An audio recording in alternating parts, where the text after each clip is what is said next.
Well, guys, Marcus claims he has a theory about this AI thing. So let's hear what he has in store for All us. right, so I have a theory, and I don't know what to call this or if I should name it or anything, but here's my theory. So the really impressive part about artificial intelligence is that as it gets better and better, it feels more and more like human intelligence, right? Which is why we use that word, to the point where it can actually pass for human intelligence in some cases. Like it passes tests, it solves problems, it finds patterns, it mimics things, and so it can actually kind of fool you into thinking it's intelligent.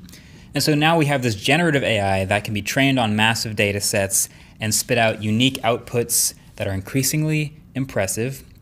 Now, to be clear, AI, like artificial intelligences that have been better at humans at some things, that's been around for a while. Like that was kind of the point, actually. They could comb through large amounts of data and find patterns that humans never would, like literally detect disease in its earliest stage of development better than an actual doctor. So AI has already been useful. But where it's generative AI that we're talking about, where we're asking AI to be creative and come up with new things, new text, new images, new sounds, that's what I'm talking about. That's the scary one. So, my theory.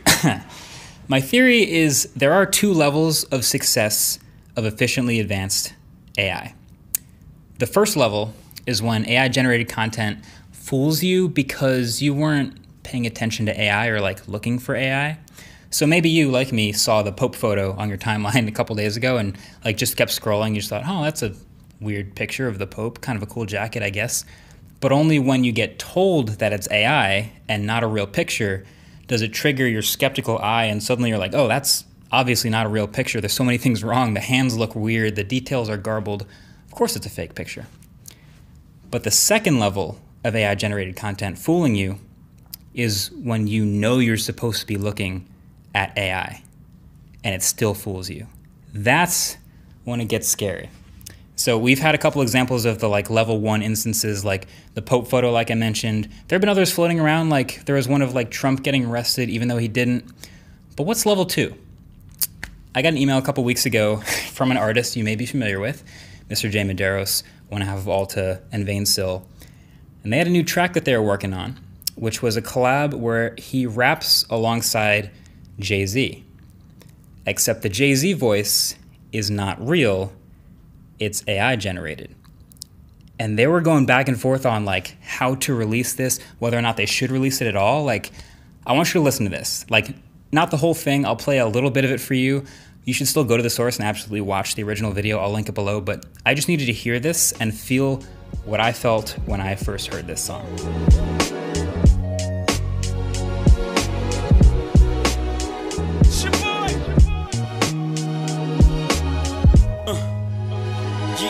Tell the young they can never become what they aspire to.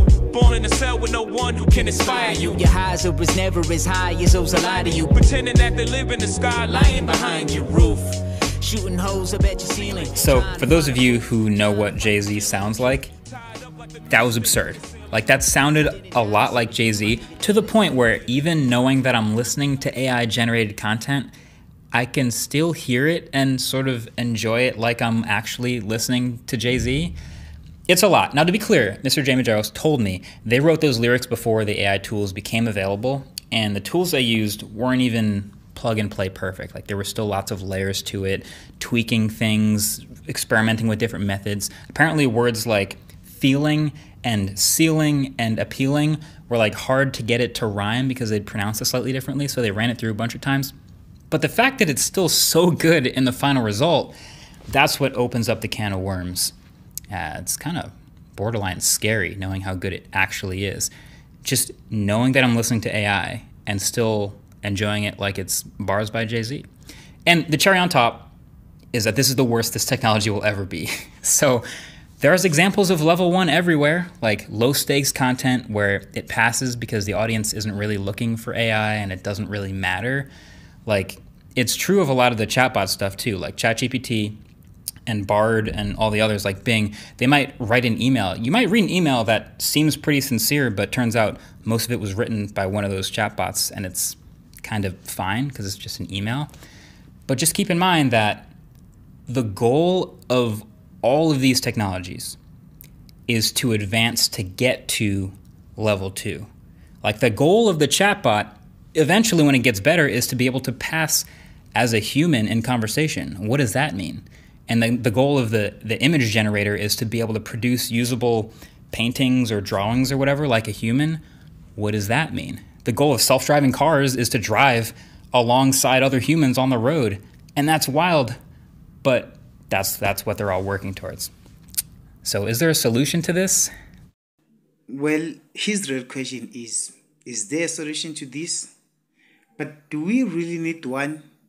His real concern is around regulation. Because remember, these AI tools are weapons targeted at the limitations of human beings. For an example, speed and efficiency. Imagine producing efficient results at work at half the time you usually do. In terms of safety, the core objectives of self-driving cars is to reduce road accidents caused by fatigue and human negligence. The curious benefit of AI is the immortality of art and artistic work. Imagine your favorite artist releasing an album after they have passed at exactly the way you enjoy it now when they are still alive. Because remember, we do have good writers who just can't spit out lyrics the same way as your favorite artist. Well, now this brings a different perspective to the curiosity. Remember to like, subscribe and hit the notification bell for next time I upload a video. Until next time guys, peace. Batman, hey, mina ngifuna le mali man.